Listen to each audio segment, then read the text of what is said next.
A woman sprinted straight toward my bulldozer, frantically waving papers and shouting like she could stop the tide with a teaspoon. I was on my own land, carrying out fully permitted work near the creek when she barged in, claiming her position on the neighborhood board gave her the power to shut everything down. Ever had someone show up acting like the sheriff of your front yard? She accused me of endangering wildlife, breaching community bylaws, and warned of hefty fines as if she printed them in her living room. I stayed calm, but she had no clue.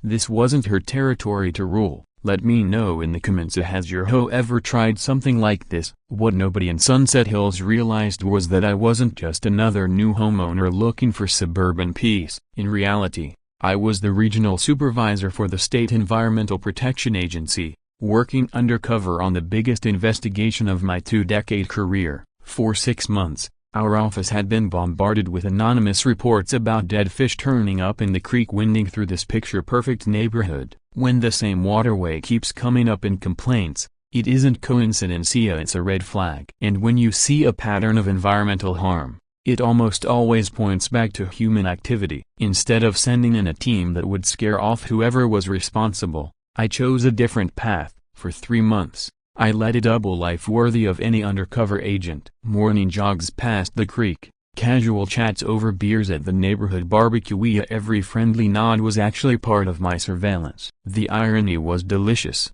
While I played the concerned new resident, in truth I was gathering evidence to take down the very person who claimed to be the neighborhood's environmental guardian. I bought a house on Creekside Drive and introduced myself as a freelance environmental consultant. Quietly, I took notes, watched, and pieced together what would become a solid case. The morning it all came to a head, I set my plan in motion. At exactly 9 a.m., a small bulldozer arrived at my property, supposedly to start a creek restoration project. I had every legal permit ready and knew which environmental regulations someone might cite to try and block me. In truth, I was baiting someone who saw themselves as the ultimate protector of the environment. I stood beside the bulldozer, clipboard in hand, as the operator maneuvered toward the creek. Then I heard hurried footsteps on the gravel. Stop right there." The voice belonged to Joyce Halverson, and she carried herself with the authority of someone used to immediate compliance, marching like a field commander, paperwork in hand and a jacket that almost looked like a uniform.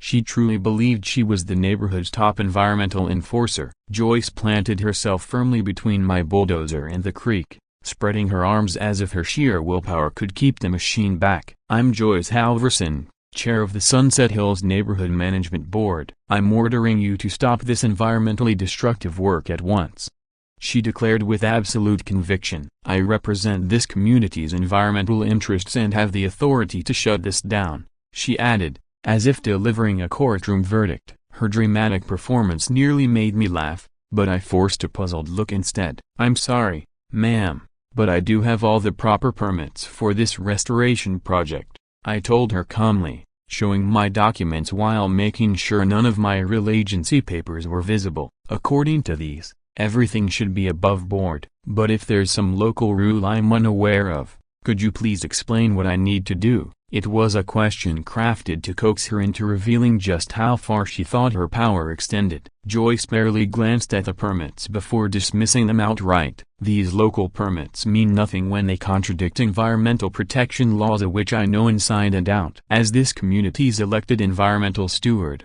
I can stop any project that threatens our habitat." Then she dramatically produced a homemade cardboard sign that read "Construction Prohibited" and jammed it into the ground between my property and the creek. Clearly, she'd come fully prepared for confrontation. The bulldozer operator shot me a questioning look, silently asking if he should keep working or back off. I subtly signaled him to shut the machine down and turned back to Joyce. "I don't want to cause problems for the neighborhood," I said politely. "As board chair, what do you suggest I do next?" Every word of this conversation was captured by the cameras I'd placed around my property, and Joyce was stepping right into the evidence I'd spent months setting up. She launched into a speech worthy of a courtroom. "I'll be filing a formal complaint with the State Environmental Protection Agency. Until then, this area is under my protection, and any further work will mean steep fines and possibly legal consequences." She paused before adding,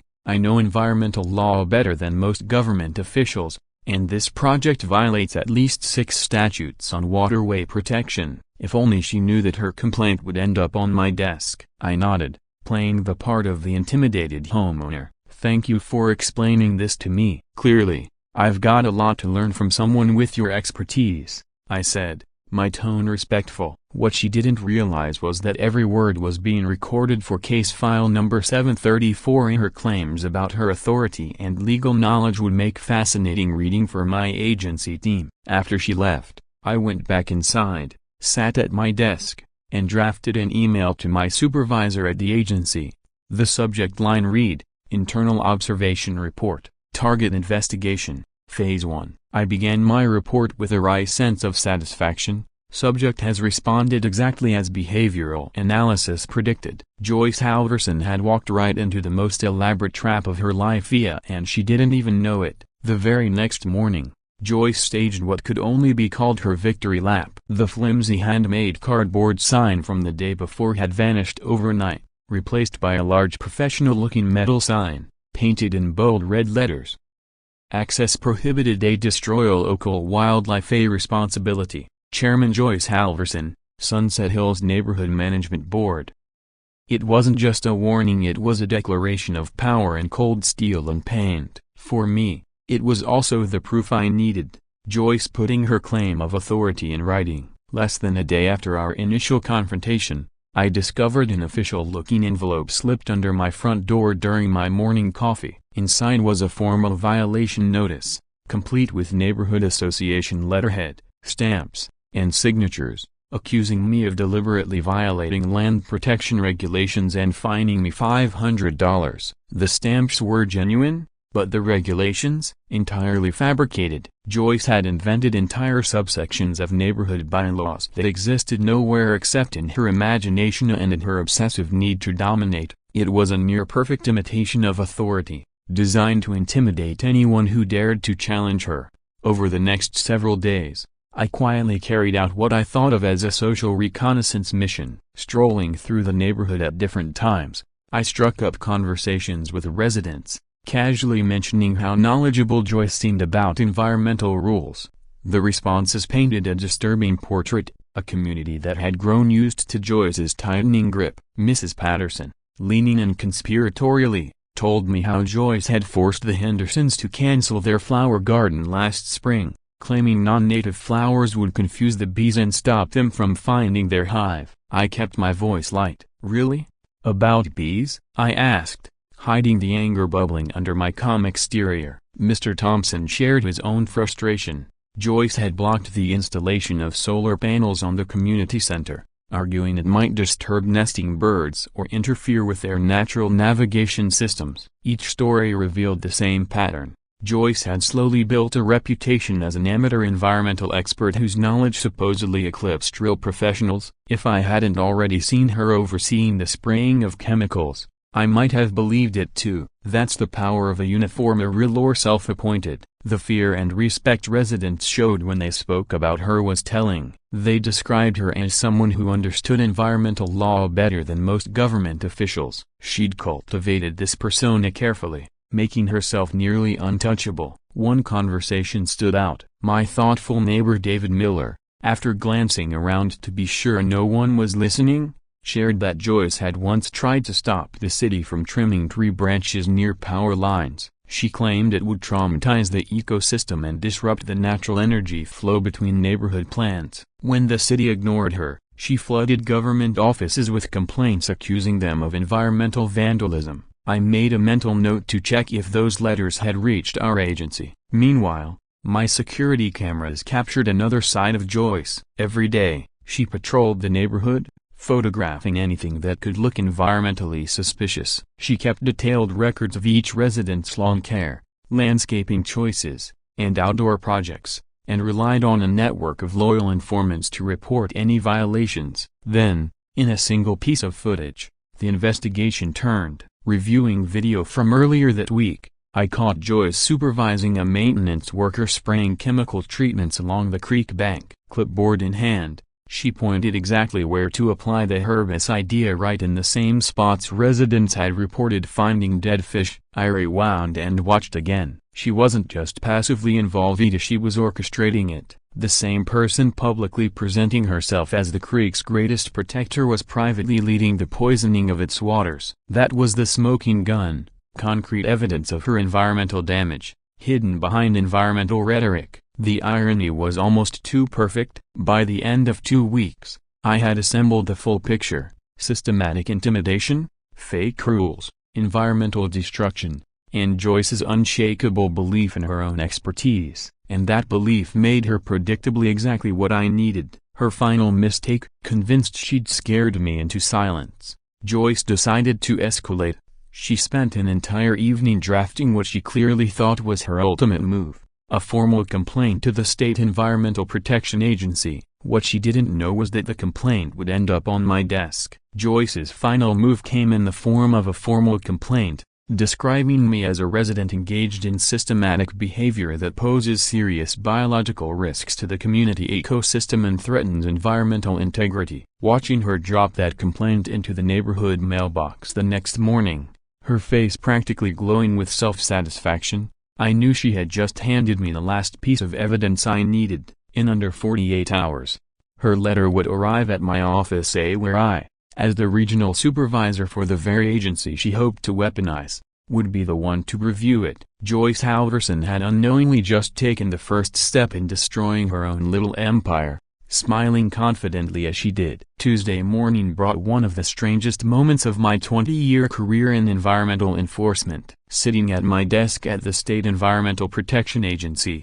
coffee in hand, my inbox pinged with an urgent message. Subject: formal environmental violation complaint. A Sunset Hills resident Arthur Vance. Immediate investigation required. For a moment, I simply stared at the screen. It was poetic justice, or perhaps judicial irony, straight from Joyce's own hand. Here was an official complaint about me, written by the very person I had been systematically investigating for environmental crimes. Her complaint was long, detailed, and couched in the sort of stiff bureaucratic language she clearly believed would impress regulators. She accused me, a new community resident, of showing a clear patterns of environmentally destructive behavior that threatened the delicate ecological balance of our protected waterway system and endangered local wildlife. She buried her accusations under a mess of false citations and misapplied regulations that had nothing to do with small-scale creek restoration. Any real professional would have dismissed it immediately. But for my investigation,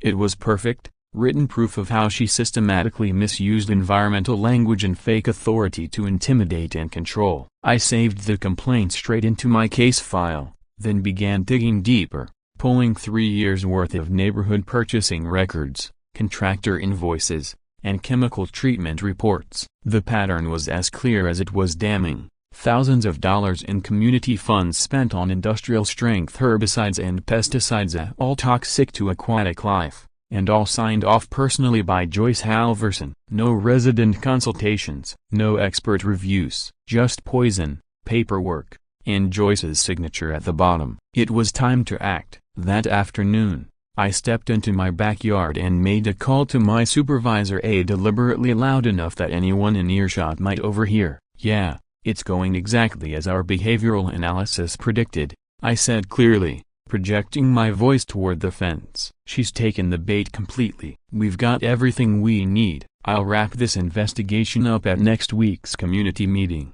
I hadn't planned on David Miller passing by just then, recycling bin in hand. He stopped mid-step, surprise and worry written all over his face. After I ended the call, he approached the fence hesitantly. "Arthur, a broken bar. Don't want to be nosy," he began, clearly conflicted, but that call, it didn't sound like it was just about landscaping. His expression wasn't just curious, it was troubled, like someone who'd glimpsed a truth he wasn't sure he wanted to know. I offered a calm, reassuring smile. "Just some coordination work and oversight requirements," I replied, careful to stay vague. "These projects sometimes need more official review than people realize. Nothing for the neighborhood to worry about." It wasn't a lie, but it wasn't the whole truth either. David nodded slowly, clearly still uneasy, but he let the subject drop. That evening, I turned to the real task, assembling and cross-referencing every document, receipt, and photograph into a comprehensive case file. The evidence told a damning story. Joyce had systematically violated state environmental regulations while publicly claiming to enforce them. She had bought and used chemicals explicitly prohibited near waterways, silenced residents who questioned her, and filed false reports, including her last, most revealing complaint about me. Each red stamp I placed on the document felt like tightening the noose. Prohibited for waterway use. Violation of state environmental protection statutes. What made her complaint invaluable wasn't just the line itself, but what it proved. Joyce truly believed she had the power to override real law and professional expertise. It showed just how deeply she trusted in her fabricated authority and how predictable she'd become. By the time I finished organizing the file that night, the outcome was undeniable. The next step would be to reveal my true role and present the evidence to both the community and law enforcement. And as I sat back and reviewed everything one last time,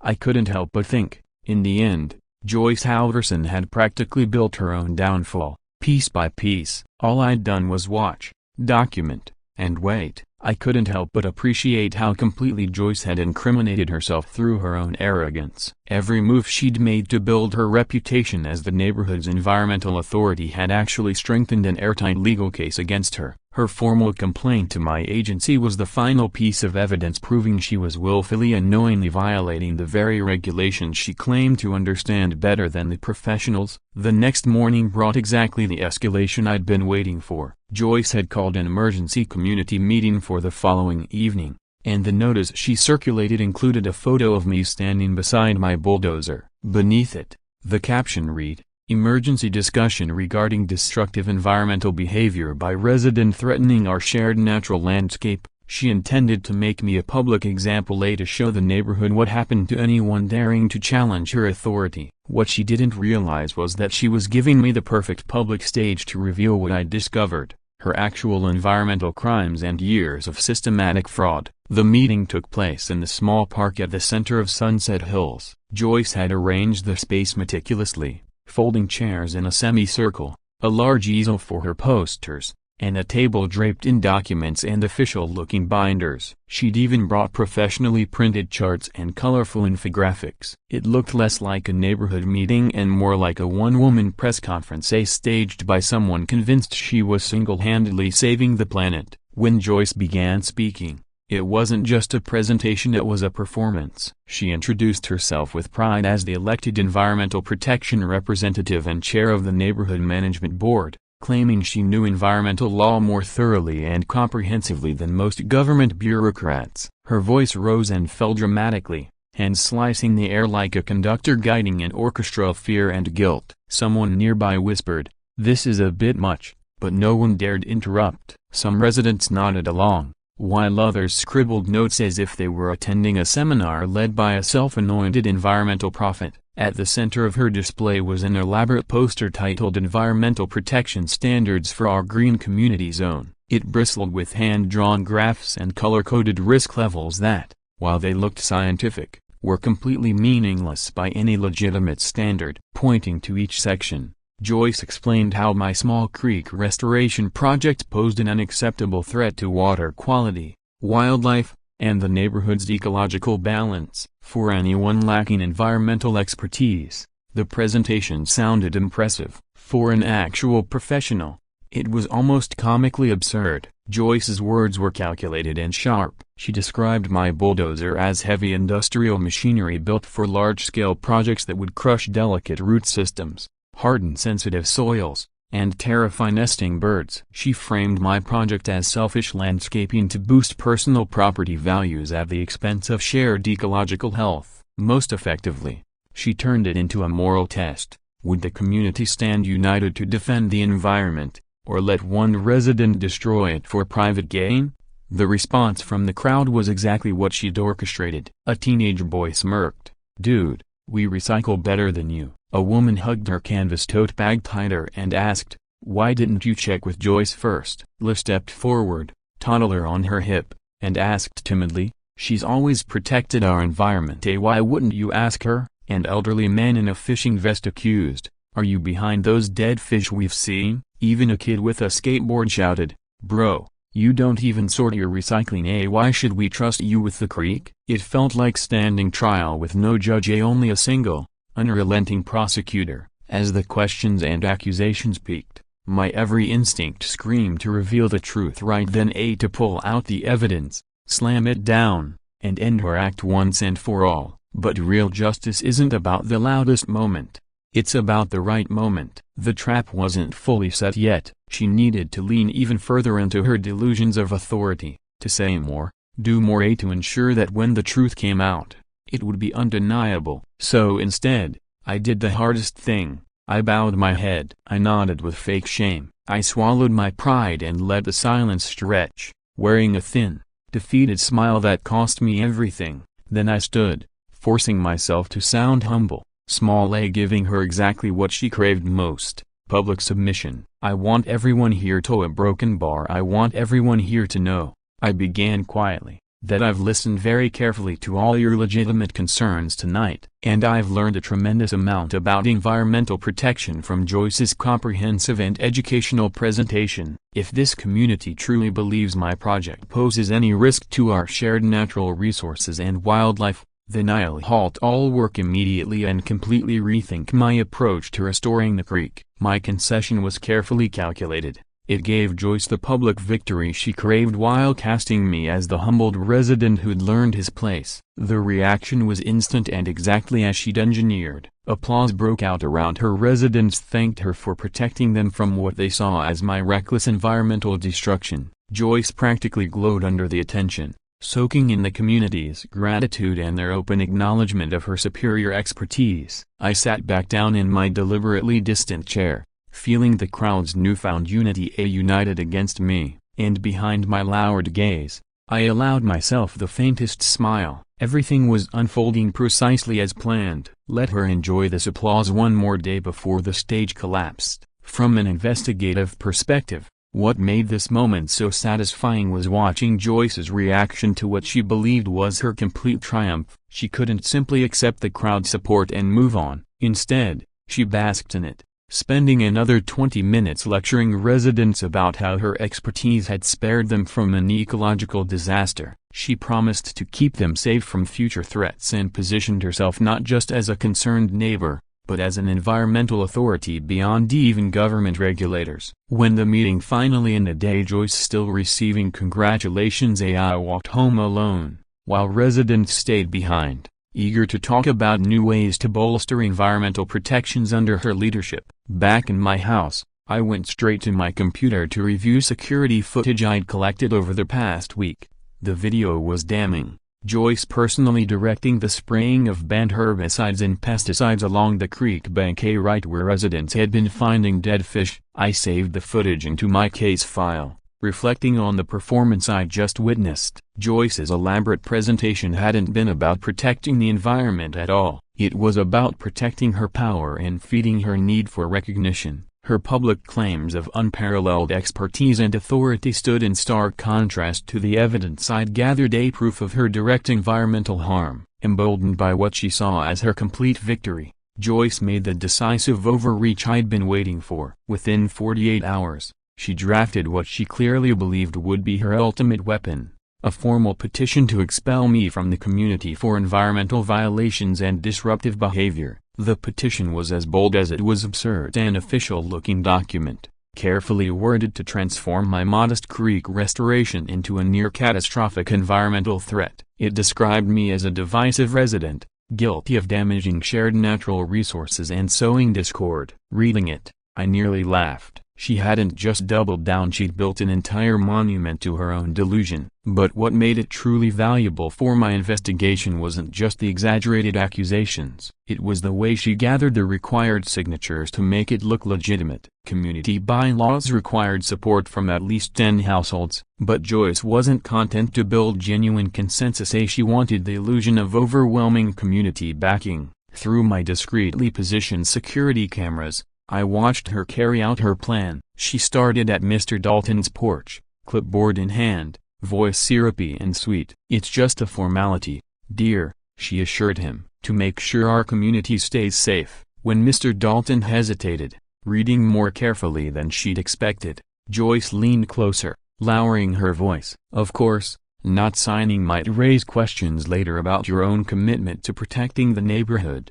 The fear in the elderly man's face was unmistakable as he scribbled his name. At the next two houses, the pattern repeated. Some residents signed quickly, eager to end an uncomfortable exchange. Others looked uncertain, but Joyce's firm, practiced authority silenced their doubts. One woman glanced anxiously at her toddler playing in the yard, clearly sensing something wasn't right. Yet she signed anyway, too polite or too intimidated to refuse. After gathering 3 genuine signatures from her most loyal and pliable supporters, Joyce returned to her car and simply forged the remaining 7. My cameras caught every detail, her deliberate change of pens and subtle adjustments to handwriting, her calm confidence as she built her fake majority. To any real investigator, the forgeries would be obvious. And as I documented each forged signature, all captured on video, I realized Joyce had just handed me the final, irrefutable proof of her systematic fraud and abuse of authority. The very thing she believed would destroy me would, in the end, destroy her. The entire signature collection and forgery process had been inadvertently caught by multiple security cameras positioned throughout the neighborhood. When Joyce finished, she posted the completed petition in the most conspicuous place possible, the community bulletin board where every resident would see it. My name was printed in bold at the top, framed by what appeared to be overwhelming community support for my permanent removal from the neighborhood. Across the top of the document, in bright red, she'd added, "Environmental violation. Immediate community action required." Joyce had effectively turned me into a public warning, an example of what would happen to anyone who dared question her authority or refused to submit to her self-appointed environmental regulations. What she didn't realize was that this brazen act of petition fraud had handed me the final, decisive piece of evidence. Joyce's offenses now went beyond environmental violations. She'd stepped directly into criminal territory with deliberate fraud, document forgery, and systematic community manipulation. By forging signatures and submitting false legal documents, she exposed herself to charges that carried real legal consequences. It was exactly the escalation I'd been anticipating, a clear proof that her need to dominate outweighed any respect for law or ethics. Meanwhile, David Miller had grown visibly concerned about the increasingly tense situation in the neighborhood. He'd overheard a suspicious phone call about concluding an investigation, witnessed Joyce's aggressive petition drive, and sensed that the story residents had been fed about me didn't quite fit. His unease eventually pushed him to do something I hadn't foreseen, something that turned out to be incredibly valuable. One evening, David arrived at my door, clearly torn by hesitation and anxiety. He carried a thin manila folder, gripping it so tightly I thought the paper inside might tear. His hand shook as he knocked. "Arthur," he began softly, "I hope you'll forgive me for getting involved, but I've been watching what's happening with Joyce and your Creek project, and I think there are some things you should know about her history." His voice dropped to barely a whisper as he handed me the folder. "I've kept this buried for years," he admitted, glancing over his shoulder as if Joyce might be lurking in the darkness. "I didn't want to believe it could happen again after what she did to the Wilson family, but I think Sunset Hills is just her next playground, and you're her next target." The raw mix of fear, guilt, and determination on David's face told me this was a line he'd struggled to cross. Inside the folder were photocopied documents and newspaper clippings about Joyce's past and a different neighborhood, about 5 years ago, where the Wilson family had been her victims. According to David's wife, who had stayed in touch with residents from that community, Joyce had orchestrated an almost identical campaign: false environmental complaints, fraudulent reports to government agencies, and relentless harassment that ultimately forced the Wilsons to abandon their home to escape her intimidation and legal threats. "The Wilson case was what first made me question Joyce's claims," David explained, his voice shaking with anger. "And when I saw her go after you the same way, especially after that phone call about an investigation, I knew there was more going on here than anyone realized. I think you might be the only one who can stop her before she destroys another family." The Wilson documentation was a gift,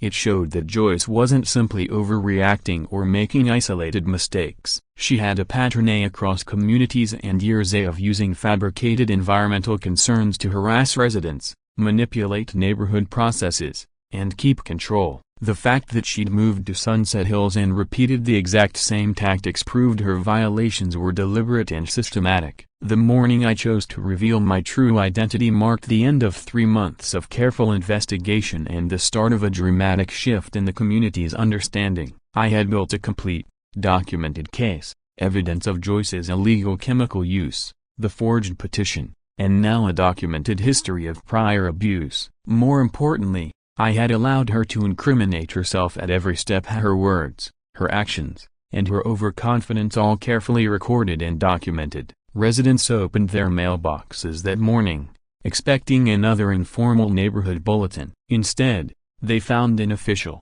state-issued summons. At the top was my real name and title, not Arthur, the neighbor fumbling with creek permits, but Regional Supervisor for Environmental Compliance. A hush spread through the neighborhood faster than rumor.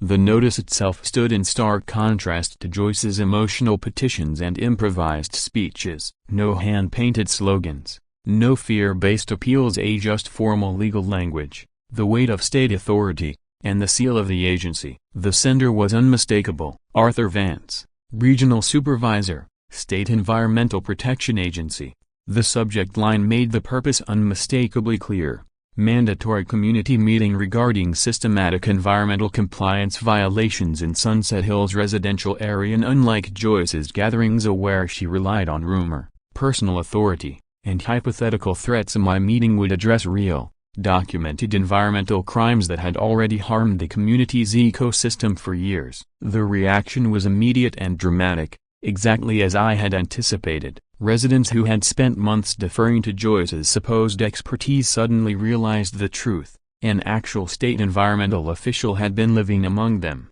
silently conducting a criminal investigation. The implications were staggering and frightening. If I was real, then everything Joyce had claimed about environmental law, her authority, and her expertise might not just be exaggerated, but outright fraudulent. The meeting took place in the community center, a deliberate choice to contrast with Joyce's casual parkside gatherings. I arrived with professional presentation equipment, formal documentation, and thick case files of the unmistakable symbols of official enforcement. Gone were Joyce's hand-painted posters and emotional speeches. In their place were satellite images, chemical analysis reports, violation documents, and security footage. I began calmly, my voice steady, the tone of a professional addressing a serious breach of law. I am Arthur Vance, Regional Supervisor for the State Environmental Protection Agency. 3 months ago, following 7 separate complaints over 6 months about dead fish and chemical contamination in the creek that runs through your community,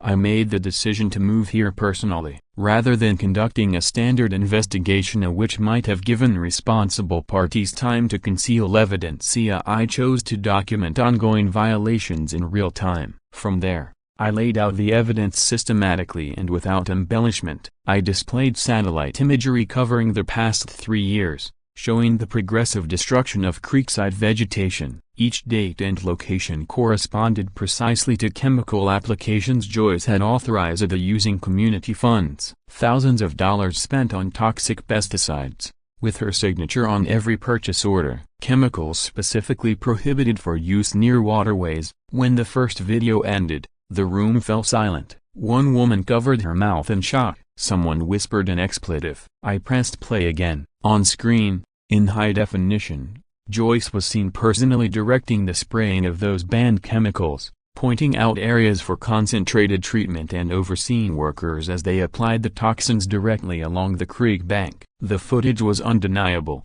contradicting every claim she had made about protecting the environment. Then I explained, in the calm, dispassionate tone of a prosecutor, the chemical treatments personally supervised by Joyce Halverson have systematically killed aquatic life, destroyed critical riparian vegetation, and contaminated groundwater that feeds into the regional water supply. These actions constitute systematic environmental crimes, carried out over more than 3 years using community funds to buy prohibited substances and deliberately polluting protected waterways under the false claim of environmental stewardship. As the evidence continued, I watched the room transform. Faces that had once shown trust and loyalty turned pale with realization and disbelief. Mrs. Patterson, who had defended Joyce at every meeting, lowered herself into a chair without a word, her hands shaking as she whispered, "She used us." Neighbors who had praised Joyce's expertise days earlier now confronted an undeniable truth. She had poisoned the very ecosystem she claimed to protect. Her carefully crafted image of authority and righteousness collapsed under the weight of documented, deliberate harm. And at the back of the room, almost trying to disappear, stood Joyce herself, her shoulders hunched, eyes locked on the floor as the truth she had worked so hard to conceal finally came to light. Joyce had systematically poisoned the very ecosystem she claimed to protect with her expertise and authority. In a desperate attempt to defend herself, she insisted she had only been protecting the community from greater environmental threats, and that her actions were guided by extensive research and legitimate scientific principles. "You don't understand," her voice cracked. "I saved this creek. I saved all of you." But no one would meet her gaze. Her claims sounded hollow, almost pathetic, in the face of overwhelming evidence that exposed her real legacy: environmental destruction disguised as stewardship. The community's response was swift and merciless. "You systematically poisoned our creek while claiming to protect it," Mrs. Patterson said bluntly, her voice shaking with anger. "You spent our money on chemicals that killed fish and contaminated our water, all while pretending you knew more than real experts." It wasn't an accusation, it was a fact, backed by documents, satellite imagery, and video proof. David Miller then formally moved that the community immediately remove Joyce from all leadership roles and report her environmental violations and financial misconduct to law enforcement for possible prosecution. The motion was seconded at once, and when the vote was called, every single resident raised their hand in favor without hesitation. Joyce was unanimously stripped of her authority. The community also resolved to fully cooperate with my agency's enforcement actions and any criminal investigation that followed. The fallout began immediately. Residents demanded she return all community funds and property, submit complete documentation of every chemical purchase and treatment she had authorized,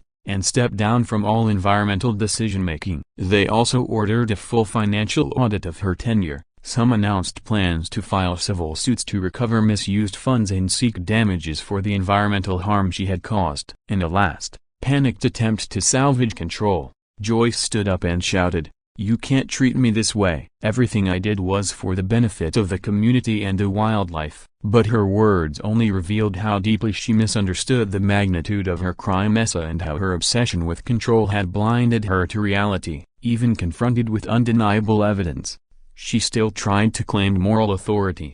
The response was a mix of stunned silence, disbelief, and quiet disgust. As the meeting closed, I explained what would come next. My agency will oversee a full cleanup and restoration of the creek, using certified contractors and scientifically sound methods. The Bulldozer project Joyce tried to block was actually the start of repairing the damage she caused. 2 weeks later, I stood by the creek that was already coming back to life. The restoration team was ahead of schedule. Native plants were returning where herbicides had stripped the banks bare. Small fish darted through water that ran clearer than it had in years. The new community management board had hired real environmental consultants, people with legitimate credentials to guide future projects. Residents were finally learning about authentic conservation from professionals rather than self-proclaimed experts. Joyce, meanwhile, had been forced to leave Sunset Hills under the threat of prosecution. She faced environmental charges and civil lawsuits from residents determined to recover the funds she had misused on illegal chemical treatments and fraudulent programs. As I watched a bulldozer carefully installing a natural filtration system under the supervision of licensed environmental engineers, I reflected on how thoroughly the truth had been uncovered and how justice had been served. Her obsession with power and control had made her predictable, and her crimes had left a trail of evidence impossible to deny. Turning toward the camera documenting the restoration for agency records, I couldn't help but smile. Funny thing about authority, the louder someone insists they have it, the less they usually do. Real protection doesn't come from slogans and cardboard signs. It comes from truth, expertise, and accountability. The creek now ran clean and clear again. The community was safe from further harm, and Joyce Halverson had learned the hard way that real authority isn't something you claim, it's something you earn through knowledge, compliance, and genuine care for the environment. Not everyone with a bulldozer is here to destroy. Sometimes it's the only thing loud enough to reveal who's really been wrecking everything all along. Ya Stories thanks you for listening. Don't forget to check out a few more